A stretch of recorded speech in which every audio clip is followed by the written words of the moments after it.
Kashi news channel, सच है तो बोलेगा। वो कहते हैं ना कि भगवान के घर में देर है पर अंधेर नहीं। ऐसा ही कुछ बनारस के सूर्य कुमार यादव के साथ हुआ। बनारस के गलियों में क्रिकेट सीखने के बाद आईपीएल में कई वर्षों से शानदार प्रदर्शन कर रहे वाराणसी के सूर्य कुमार यादव का चयन आखिरकार टीम इंडिया में हो ही गया। इंग्लैंड के खिलाफ होने वाले T20 सीरीज के लिए 19 सदस्यीय भारतीय टीम में धाकड़ बल्लेबाज सूर्य कुमार यादव भी शामिल हैं। ये पहला मौका होगा जब वाराणसी का कोई क्रिकेटर टीम इंडिया में शामिल हुआ है। इसकी सूचना मिलने के बाद वाराणसी में उनके पहले कोच चाचा विनोद यादव और परिवार बेहद खुश है। उनका कहना है कि हम सबका सपना आखिरकार सच हो ही गया। सूर्य कुमार यादव ने वाराणसी की गलियों से ही क्रिकेट खेलना शुरू किया था। उसके बाद वो धीरे धीरे आगे बढ़ते गए और इंडियन प्रीमियर लीग आईपीएल में भी अपने दमदार प्रदर्शन के बल पे अपना लोहा मनवाने के बाद आखिरकार सूर्य कुमार यादव का सिलेक्शन भारत और इंग्लैंड के बीच होने वाले आगामी T20 सीरीज के लिए 19 सदस्यों की टीम में हुआ है। इसकी सूचना जब उनके परिवार वालों को हुई तो उनकी खुशी का ठिकाना नहीं रहा। गाजीपुर बनारस के बीच हथौड़ा गांव सूर्य कुमार यादव का पुश्तैनी गांव है। सूर्य कुमार यादव बचपन से ही क्रिकेट खेलने के शौकीन रहे हैं। इसी वजह से वे 10 साल की उम्र में ही बेहतर प्रैक्टिस के लिए मुंबई चले गए थे। उनके पिता अशोक कुमार यादव भाभा रिसर्च सेंटर में इंजीनियर के पद पर कार्यरत हैं। दरअसल मुंबई जाने से पहले बहुत ही छोटी उम्र में सूर्य कुमार वाराणसी के नानक नगर में अपने चाचा विनोद यादव के यहाँ कुछ दिनों तक रुके रहे। इस दौरान उन्होंने गली में ही क्रिकेट खेलकर अपना क्रिकेट के प्रति लगाव जता दिया था। उसके बाद उनके चाचा जो उनके पहले कोच भी थे वो सूर्य कुमार यादव को लेकर के स्टेडियम भी जाते रहे और उसके बाद सूर्य कुमार यादव मुंबई चले गए। क्या नाम है आपका? जी मेरा नाम अश्विनी कुमार यादव है। अश्विनी, आप सूर्य कुमार के भाई हैं, किस तरीके से उनका बचपन रहा है, क्या देखा है आप लोगों ने? बचपन तो हमारा बहुत इंजॉयमेंट रहता था। जब वो आते थे बचपन में तो हम लोग बहुत खेलते थे एंड उनके साथ हम लोग साथ में क्रिकेट भी खेलते थे और वो बहुत ही मजाकिया हैं और उनके साथ में एक ही साथ हम लोग खाना शेयर करके खाते थे और बहुत इंजॉयमेंट, बहुत अच्छे मेमोरेबल्स। आज कितनी खुशी है सूर्य कुमार के चयन होने पर और कितनी उम्मीद थी? खुशी तो इतनी है कि जैसे बहुत अनलिमिटेड है, मैं जाहिर नहीं कर सकता, इतनी खुशी है। और यही चाहूँगा कि आगे चल के भी उनकी कंसिस्टेंसी बरकरार रहे क्रिकेट के प्रति और वर्ल्ड कप में उनका सिलेक्शन हो जाए और अपना नाम, अपना और घर का नाम और बनारस का नाम, पूरे देश का नाम रोशन करें, मैं यही चाहूँगा। वाराणसी में जीएसटी में सरलीकरण और कारपोरेट घरानों से हटकर छोटे व्यापारियों के लिए सरल कानून बनाने की मांग को लेकर उत्तर प्रदेश उद्योग व्यापार प्रतिनिधि मंडल वाराणसी मंडल के अध्यक्ष विजय कपूर एवं मंडल महासचिव मुकेश जायसवाल के नेतृत्व में पूर्वांचल की सबसे बड़ी खाद्य मंडी विशेषरगंज में हाथों में पोस्टर बैनर लेकर प्रदर्शन किया गया। बंद करो हरी एकता जिंदाबाद जिंदाबाद जिंदाबाद हरी एकता जिंदाबाद जिंदाबाद जिंदाबाद। छोटे व्यापारियों के लिए सरल कानून बनाने की मांग को लेकर के उत्तर प्रदेश उद्योग व्यापार मंडल ने जमकर प्रदर्शन किया।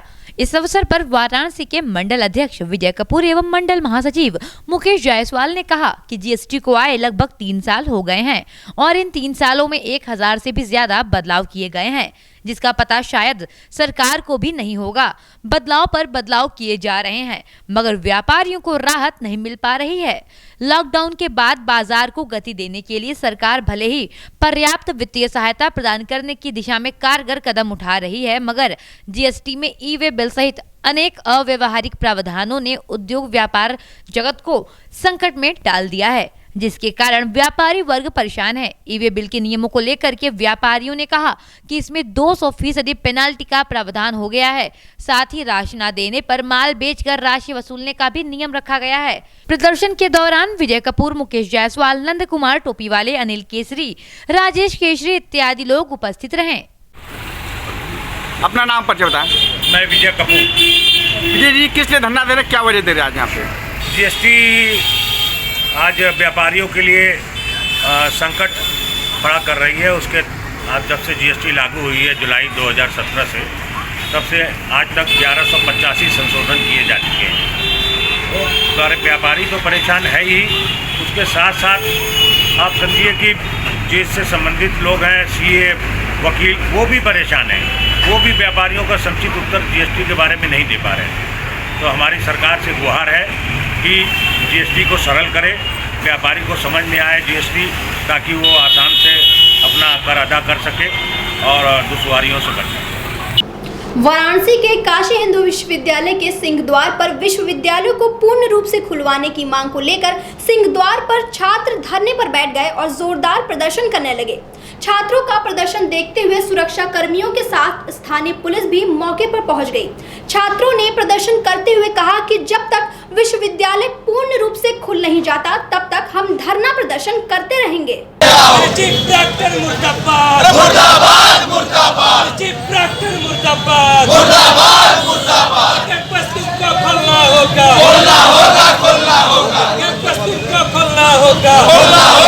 कोविड-19 महामारी के दौरान देश में लगे लॉकडाउन के समय से ही सभी स्कूल कॉलेज बंद हो गए थे, लेकिन अब धीरे धीरे महाविद्यालय और विश्वविद्यालय खुल रहे हैं और तो और चुनाव भी हो रहे हैं, लेकिन काशी हिंदू विश्वविद्यालय अभी तक बंद है। इसीलिए वाराणसी के काशी हिंदू विश्वविद्यालय के सिंह द्वार पर विश्वविद्यालय को पूर्ण रूप से खुलवाने की मांग को लेकर के गेट बंद कर छात्र धरने पर बैठ गए और जोरदार प्रदर्शन करने लगे। छात्रों का जोरदार प्रदर्शन देखते हुए सुरक्षा कर्मी के साथ स्थानीय पुलिस भी मौके पर पहुंच गई। छात्रों ने बताया कि लगातार हम लोगों को सिर्फ आश्वासन मिल रहा है कि विश्वविद्यालय को पूर्ण रूप से खोल दिया जाएगा, लेकिन अभी तक विश्वविद्यालय पूर्ण रूप से खुला नहीं है। जब तक विश्वविद्यालय खुलेगा नहीं तब तक हम लोग यहाँ धरने पर बैठे रहेंगे। छात्रों ने इस दौरान जमकर नारेबाजी भी की। मेरा नाम विपुल सिंह है, स्नातक का छात्र हूँ, काशी हिंदू विश्वविद्यालय का तृतीय वर्ष का। ये धरना प्रदर्शन कैंपस खोलने के लिए, क्योंकि बीएचयू के द्वारा जो कहा गया था चरणबद्ध तरीके से कैंपस खुलेगा, तो उसमें एक पिछला हमारा धरना हुआ जिसमें थर्ड ईयर के स्टूडेंट का तो कैंपस खोल दिया गया, लेकिन अभी तक फर्स्ट ईयर और सेकेंड ईयर के जो स्टूडेंट हैं उनके लिए कैंपस नहीं खोला जा रहा है और अभी तक विश्वविद्यालय ने कोई डेट नहीं दिया है। तो उसको देखते हुए सारे छात्र परेशान हैं। सारे छात्र अब मोबाइल की पढ़ाई से थक चुके हैं, क्योंकि ऑनलाइन पढ़ाई एक बस फोरम पूरा किया जा रहा है। तो इसको लेकर के फर्स्ट ईयर और सेकेंड ईयर के छात्र लामबंद हैं कि जब तक कैंपस नहीं खुलेगा तब तक इस प्रकार से हम लोग धरना करते रहेंगे और वाइस चांसलर को या तो हटना होगा या फिर इस धरने की सफलता होगी। यही हमारे दो शर्त हैं। किसान बिल का विरोध करते हुए सरदार सेना सामाजिक संगठन के पदाधिकारियों व कार्यकर्ताओं पर उत्तर प्रदेश सरकार द्वारा संगीन आरोप लगाए गए हैं। इसी संदर्भ में सरदार सेना सामाजिक संगठन के अध्यक्ष व कार्यकर्ताओं ने खुद के लिए न्याय की गुहार लगाने हेतु राज्यपाल को संबोधित ज्ञापन सौंपा। जय जवान जय किसान, जय जवान जय किसान, जय जवान जय किसान, जय जवान जय किसान। सरदार सेना सामाजिक संगठन के पदाधिकारियों व कार्यकर्ताओं ने किसान आंदोलन के दौरान सैकड़ों किसानों और सरदार सैनिक सहित सरदार सेना सामाजिक संगठन के राष्ट्रीय अध्यक्ष डॉक्टर आर.एस. पटेल पर उत्तर प्रदेश शासन द्वारा लगाए गए संगीन धाराओं सहित देशद्रोह का केस दर्ज किए जाने पर आक्रोशित होकर राज्यपाल को संबोधित 3 सूत्रीय ज्ञापन सौंपने का कार्य सरदार सेना सामाजिक संगठन के कार्यकर्ताओं ने किया। मैं राजेश पटेल, किसान संघ प्रदेश अध्यक्ष सरदार सेना। किस प्रकार का धरना प्रदर्शन आप लोग कर रहे हैं? ये धरना प्रदर्शन जो है, ये धरना प्रदर्शन जो किसान आंदोलन में सरदार सेना 24 जनवरी को उत्तर प्रदेश में हमारे राष्ट्रीय अध्यक्ष डॉक्टर आर.एस. पटेल जी के आह्वान पे, उनके नेतृत्व पे 24 जनवरी को इस चंदौली के धरती से हजारों किसानों ने किसान सत्याग्रह यात्रा निकाला था। उस यात्रा में हमारे सरदार सेना के राष्ट्रीय अध्यक्ष खुद मौजूद थे और यह यात्रा शांतिपूर्ण तरीके से निकाला गया। और जब यह यात्रा किसान सत्याग्रह यात्रा जब बनारस जिले में प्रवेश किया तो बनारस की पुलिस वहाँ पे उनको रोकने का प्रयास किया। यह यात्रा दिल्ली जा रही थी, लेकिन यह बनारस की पुलिस ने कहा नहीं, आप दिल्ली नहीं जा सकते, आप इसी बनारस में वाराणसी संसदीय क्षेत्र है, पीएम नरेंद्र मोदी जी का क्षेत्र है, आप उनके पीएमओ कार्यालय पे अपना जो है कि ज्ञापन दे दीजिए। जब किसान शांतिपूर्ण तरीके से जब आगे बढ़ रहे थे तो बीएचयू के पास ही एकाएक प्रशासन ने अपने लाठी के दम पे किसानों को रोकने का प्रयास किया। इस धरना से आप क्या संदेश देना चाहते हैं? और मैं इस धरना से आप संदेश देना चाहता हूं कि जो उत्तर प्रदेश में किसानों के ऊपर किसान आंदोलन में जो किसानों के ऊपर जो मुकदमे लगाए गए हैं, जो धाराएं लगाए गए हैं, उनको जो है कि तत्काल सरकार जो कि वापस ले। यह हम लोग यहाँ पे आज ज्ञापन देने के लिए बैठे हुए हैं। जो सरदार सेना के राष्ट्रीय अध्यक्ष के ऊपर राष्ट्रद्रोह का मुकदमा लगाया गया है। जब किसानों की आवाज कोई उठाता है तो यह सरकार आवाज को दबाने के लिए, बंद करने के लिए राष्ट्रद्रोह का मुकदमा लगा रही है। यह सरासर गलत है। हम लोकतंत्र में अब सबको अपनी हक और आवाज बुलंद करने की आजादी है। क्या मांगे हैं आपकी? हमारी मांगे यही है कि उत्तर प्रदेश में जिन सरदार सैनिकों और किसानों के ऊपर मुकदमे लगाए गए हैं उस मुकदमे को वापस लिया जाए, और साथ में ही जो सरदार सेना के 76 किसान के ऊपर जो मुकदमे लगे हैं और 15 किसानों के ऊपर 8 मुकदमे एक्स्ट्रा बढ़ा दिया गया, और साथ में ही सरदार सेना के राष्ट्रीय अध्यक्ष के ऊपर राष्ट्रद्रोह का मुकदमा भी लगाया गया है। ये सभी मुकदमे वापस किए जाए, हटाए जाए। आपके साथ किस किस संगठन के लोग समर्थन में हैं? हमारे साथ जो है कि पटेल इंडियन क्लब के राष्ट्रीय अध्यक्ष, ज्ञापन दीजिए भाई, के राष्ट्रीय अध्यक्ष आदरणीय सर्वेश पटेल जी हैं। कितने संगठन के लोग आए हैं एक साथ देने के लिए? सबको यहाँ पे प्रधानमंत्री नरेंद्र मोदी के संसदीय क्षेत्र वाराणसी के चौक थाना अंतर्गत पियरी चौक के समीप जल संस्थान व नगर निगम की लापरवाही के चलते स्थानीय जनता को समस्याओं का सामना करना पड़ता है। और तो और इस परेशानी के चलते आए दिन कोई न कोई दुर्घटना होती रहती है।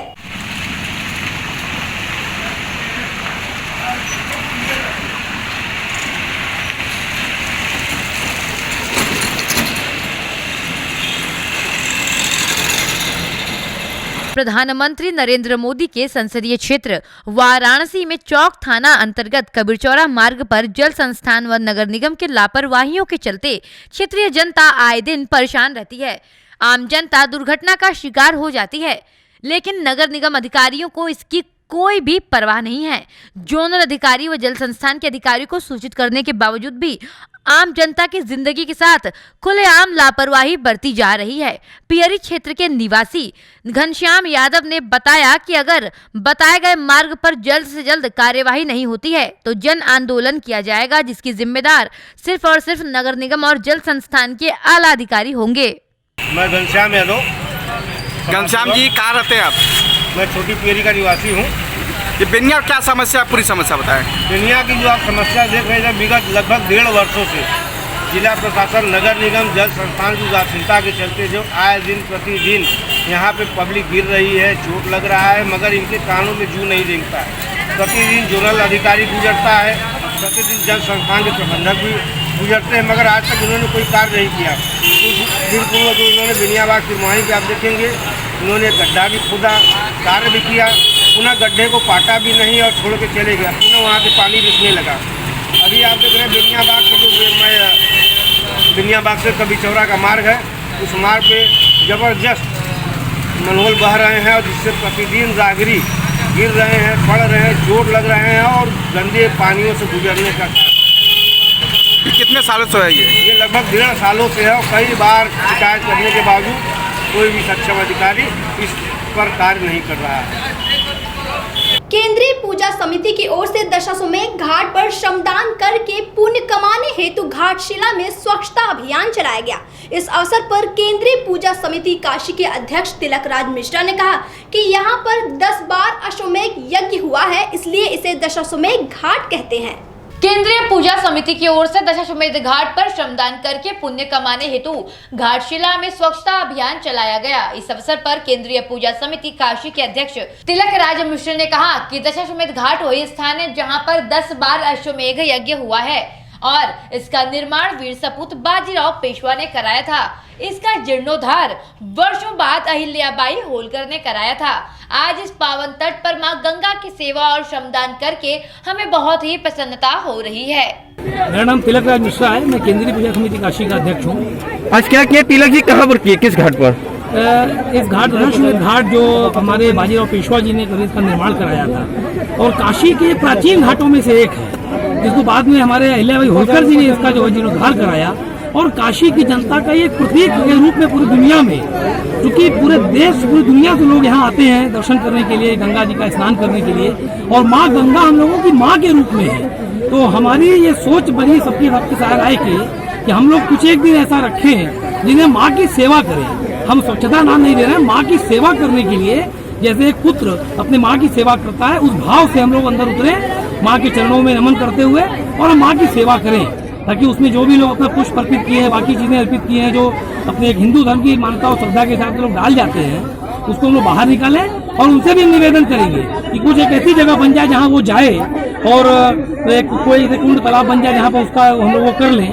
और हमें माँ को एकदम स्वच्छ रखते हुए ऐसा स्वच्छ रखना है कि अगर दूर से लोग आवे और दर्श में घाट पहुंचे, हमारे यहाँ पंडा समाज के लोग हैं, नाविक समाज के लोग हैं, सभी लोग साथ में लगे हुए हैं। आप पीछे देखिए, सब लोग एकदम श्रद्धा भाव के साथ। जो मेरी निवेदन, और मैंने आज ही भी सुना, अभी तुरंत मैंने सुना कि अपने राष्ट्रीय स्वयंसेवक संघ के मोहन भागवत जी ने भी ये कहा कि जन जन को जो है निर्मलीकरण करके संकल्पित होना चाहिए। तो ये कैसे हो गया, ये मेरे मन में जो भाव आया और आज ही उन्होंने इस पर बोला है, तो मैं बहुत स्वागत करता हूँ और उनका भी। और मैं लोगों से अपील करता हूँ, काशी की जनता से खास करके अपील करता हूँ कि हमें बड़े पुण्य के भागी बनने का अवसर मिला है कि हमारा जन्म काशी में हुआ है और काशी खंड में हुआ है। हम सब स्वयं से एक जागृति लाएं, मन में चेतना लाएं कि हम माँ गंगा की सेवा करेंगे, निर्मलीकरण के लिए तन मन और धन से अर्पित करेंगे, माँ की सेवा में जो भी जीवन होगा अर्पण करेंगे। ऐसी भाव के साथ हम सब यहाँ आज उपस्थित हुए हैं और माँ की सेवा में लगे हुए हैं। वाराणसी के कोतवाली थाना अंतर्गत मैदागिन स्थित पराडकर स्मृति भवन में डॉक्टर बीके चौरसिया ने प्रेस वार्ता कर बताया कि जिस तरह से बीमारियां बढ़ती जा रही हैं वो काफी घातक है, और ये भी बताया कि बीमारियों को रोकने के लिए आयुर्वेदिक दवाइयां ही सर्वश्रेष्ठ हैं। पराडकर स्मृति भवन में आयोजित प्रेस वार्ता के दौरान डॉक्टर बीके चौरसिया ने विश्व में बढ़ती हुई बीमारियों पर प्रकाश डालते हुए कहा कि इस समय हम सब किडनी की समस्या, डायबिटीज, मोटापा जैसी गंभीर बीमारियों से जूझ रहे हैं। इसी संबंध में इस प्रेस वार्ता का आयोजन किया गया है ताकि लोगों को इन सभी बीमारियों का सही इलाज मिल सके और किडनी, डायबिटीज, मोटापा जैसी गंभीर बीमारियों से निकलने का आयुर्वेद ही एकमात्र रामबाण इलाज है, क्योंकि एलोपैथिक दवाइयों का इन सब बीमारियों पर कोई भी असर नहीं पड़ता है, जिस कारण बहुत सारे लोगों को अपनी जान गंवानी पड़ती है। मेरा नाम डॉक्टर बीके चौरसिया है, founder director of BK Arogyam. BK Arogyam एक संस्थान है जो भारत की एकमात्र आयुर्वेद रिसर्च संस्थान है जो लगातार 21 सालों से काम कर रही है। एक्चुअली मेरी पिछली पीढ़ी से इस पर काम 41 सालों से होता चला आ रहा है। गंभीर रोगों के उपचार के लिए 5 लाख से अधिक मरीजों के उपचार का अनुभव है। रिसर्च बेस्ड ऑर्गेनाइजेशन है, इसलिए हर पेशेंट की इंफॉर्मेशन और डेटा हम कलेक्ट करते हैं ताकि हम बता पाएं आयुर्वेद कितना ऑथेंटिक है। आयुर्वेद में लगातार काम के लिए 100 से अधिक पेटेंट प्रोडक्ट हमारे पास में है। खुद के हमारे रिसर्च लैब्स हैं, हमारे रिसर्च सेंटर्स हैं, खुद के हमारे प्लांट जहाँ हम औषधियाँ तैयार करते हैं। और इन चीज़ों को देखते हुए आज एक अलग अलग समय पर हमें अलग अलग अवार्ड मिलते हैं, और अभी एक बहुत ही prestigious award pride of Bharat award BK Arogyam संस्थान को और हमारी टीम को मिला है। सैकड़ों हजारों आयुर्वेद संस्थान जो इंडिया और इंडिया के बाहर की थी उनको पछाड़ते हुए pride of Bharat award BK Arogyam ने जीता है। ये हमारे खुद के लिए और हमारे काशी के लिए बहुत गौरव की बात है, जिससे ये साबित होता है कि आज आयुर्वेद लाखों लोगों को लाभ भी दे रहा है और इसको देश विदेश में रिकॉग्नाइज किया जा रहा है। पूरी दुनिया से लाखों करोड़ पेशेंट इंडिया में आते हैं। बीके आरोग्य में भी हर साल सैकड़ों पेशेंट अलग अलग कंट्रीज से आते हैं, यहाँ एडमिट होते हैं, इलाज लेते हैं और आयुर्वेद को पहचानते हैं और हमारे नाम को और जगहों पर लेके जाते हैं। यहाँ पे सिंपल सा एक बात कहना है कि आयुर्वेद अच्छा है, फायदा करता है, गंभीर रोगों को जड़ से ठीक कर सकता है। किडनी फेलियर के लिए लाखों लोगों को हमने रिलीफ दिया, हार्ट पेशेंट्स, न्यूरो पेशेंट्स पे हमने काम किया और उसके कारण हमें ये अवार्ड मिला। लोगों को मैं बताना चाहते हैं कि भाई आप अगर इस गंभीर रोगों से ग्रसित हैं तो इसका लाभ आप आयुर्वेद से ले सकते हैं। कुछ और इंपॉर्टेंट बातें हैं, जैसे आयुर्वेद में इलाज फ्री हो सकता है गवर्नमेंट की योजना के तहत। टीपीए से रजिस्टर्ड संस्थान है बीके आरोग्यम। आपका इलाज अगर आपके पास हेल्थ इंश्योरेंस है या कोई आप गवर्नमेंट एम्प्लॉय हैं, आप इलाज करा सकते हैं, पूरा पैसा आपका रिम्बर्स होता है। ऐसा पहले सिर्फ एलोपैथ में था, आयुर्वेद में बीके आरोग्यम के साथ हो सकता है। आपके बहुत सारे और ऐसी चीज़ें हैं, फैसिलिटीज़ हैं जो आयुर्वेद में आपको मिलती हैं। आपको सिर्फ इतना करना है कि हमसे जुड़ना है या हमारे एक्सपर्ट से जानकारी लेनी है, वो आपको गाइड करेंगे। इसके अलावा लगातार हमारे सपोर्ट के लिए हमारी ऑनलाइन टीम होती है, ऑनलाइन डॉक्टर्स की टीम है जो घर बैठे भी आपको कंसल्टेशन सलाह प्रोवाइड करती है। न्यूरो का एक नया सिस्टम प्रॉपर्ली हम स्टार्ट कर रहे हैं। किडनी के लिए तो लाखों लोग लाभान्वित हो चुके हैं, हो रहे हैं। न्यूरो के लिए एक गंभीर समस्याएं न्यूरो की होती हैं, हेडक से लेके और पैरालिसिस लकवा तक, उसका इलाज अब आयुर्वेद से संभव है, पूरी तरह संभव है, पंचकर्मा के माध्यम संभव है। और पूर्वांचल में इसका पूरा एक नया केंद्र शुरू हो रहा है जो आप लोग के लिए बहुत जल्दी हम लेके आने वाले हैं। आयुष्मान योजना भी बहुत जल्दी आयुष्मान योजना भी इससे अटैच हो जाएगी, क्योंकि अभी तक की जो सरकारें थी वो प्रमोट नहीं करती थी, आयुर्वेद को डोमिनेट करती थी, लेकिन अब जो गवर्नमेंट है वो इसको प्रमोट कर रही है। तो इस क्षेत्रों में आपकी किस तरह से कार्य होता है, मतलब वहाँ लोगों को किस तरह से जागरूक किया? देखिए, मैं बताना चाहूँगा, ग्रामीण क्षेत्रों के लिए जन सेवा केंद्र जो सरकार द्वारा खोले गए हैं, उन लोगों को हम ट्रेंड कर रहे हैं। वो लोग अपने क्षेत्र में आसपास के लोगों को स्वास्थ्य के लिए, आयुर्वेद के लिए प्रमोट कर रहे हैं। और हमारा हेल्थ कार्ड, जिसके माध्यम से फ्री सलाह ऑनलाइन घर बैठे या ऑफलाइन आके मिल सकती है, वो भी हम गांव-गांव हर घर तक पहुंचा रहे हैं। कैंपिंग नहीं करते? हम कैंप लगातार करते हैं, हर महीने हमारे अलग अलग एरियाज में और हमारे खुद के सेंटर्स पर कैंप्स होते हैं। हमारी संस्थान यानी बीके आरोग्यम फाउंडेशन, जो कि एक एनजीओ है, वो लगातार ऐसे काम करती है। गरीब और वंचित तबकों को फ्री दवाइयाँ यानी कि सलाह और मेडिसिन भी प्रोवाइड करते हैं। फ्री चेकअप कैंप्स भी हम समय समय लगाते रहते हैं, जहाँ जांचें भी पूरी तरह फ्री होती हैं। उसमें ईसीजी से लेकर ब्लड टेस्ट तक हम फ्री करते हैं। एलोपैथिक की तुलना में आपके यहाँ अगर किडनी का रोग है, उसका बजट क्या आता है? देखिए, मैं बताना चाहूँगा, किडनी की अगर आपने बात की तो दुनिया में किडनी का सबसे सस्ता इलाज हम क्लेम करते हैं, दावा करते हैं, वो बीके आरोग्य में मिलता है। किडनी के इलाज के लिए डायलिसिस करना पड़ता है, महीना में 30,000 खर्चा हो सकता है, ट्रांसप्लांट और खर्चीला है, लेकिन आरोग्यम का उपचार शायद 3 से 4,000 महीने का इलाज में kidney patient normal maintain life जी सकते हैं। तो दुनिया का सबसे सस्ता इलाज किडनी का बीके आरोग्यम प्रोवाइड करती है। और आयुर्वेद में फिलहाल एक बड़ा नाम किडनी के इलाज के लिए हम बन चुके हैं, और गंभीर रोगों के लिए भी हम लोगों को इस बारे में बता रहे हैं या लोगों तक न्यूज़ को पहुंचा रहे हैं। हमारा मानना यह है कि सर दर्द से लेके कैंसर तक आयुर्वेद से ठीक हो सकता है। लगातार रिसर्च करके हमने ऐसी मेडिसिन भी डेवलप की है जहां पर आप बुखार से लेके और इन्फेक्शन तक को आयुर्वेद से कंट्रोल कर सकते हैं। टाइफाइड, मलेरिया से लेके और सर दर्द, बदन दर्द को भी आयुर्वेद से कंट्रोल कर सकते हैं, क्योंकि ये किए बिना हम एलोपैथ को डिफीट नहीं कर सकते या हम आपको आयुर्वेद की तरफ लेके नहीं आ सकते। ये हमने लगातार काम किया है। काशी हिंदू विश्वविद्यालय में Indo American chamber of commerce Uttar Pradesh शाखा द्वारा कार्यशाला का आयोजन किया गया। कार्यशाला को संबोधित करते हुए डॉक्टर एलबी सिंह ने बताया कि काशी हिंदू विश्वविद्यालय का आयुर्वेदिक विभाग भी आत्मनिर्भर भारत अभियान में एक अहम भूमिका निभा रहा है। काशी हिंदू विश्वविद्यालय में Indo American chamber of commerce Uttar Pradesh शाखा द्वारा कार्यशाला का आयोजन किया गया। इस दौरान कार्यशाला में आए हुए वक्ता ने कहा कि हमारी रोजमर्रा की जिंदगी में आयुर्वेदिक जड़ी बूटियों का इस्तेमाल हमेशा से होता आ रहा है, जिसे हम कभी अनदेखा नहीं कर सकते हैं और हमें अनदेखा करना भी नहीं चाहिए। अश्वगंधा का उपयोग अवसाद तथा मानसिक बीमारियों के लिए किया जाता है। भृंगराज, एलोवेरा, तुलसी इत्यादि कई औषधियों को हम आसानी से अपने घर में उगा भी सकते हैं और इनका प्रयोग कर हम स्वास्थ्य लाभ भी प्राप्त कर सकते हैं। प्रोफेसर डॉक्टर गोपाल नाथ ने कोरोना महामारी की वजह से आम जनता पर पड़ने वाले वित्तीय प्रभाव पर चर्चा की। मैनेजर प्रशांत रंजन ने स्टार्टअप के संदर्भ में बजट में हुए बदलावों के विषय में भी विस्तार पूर्वक जानकारी दी।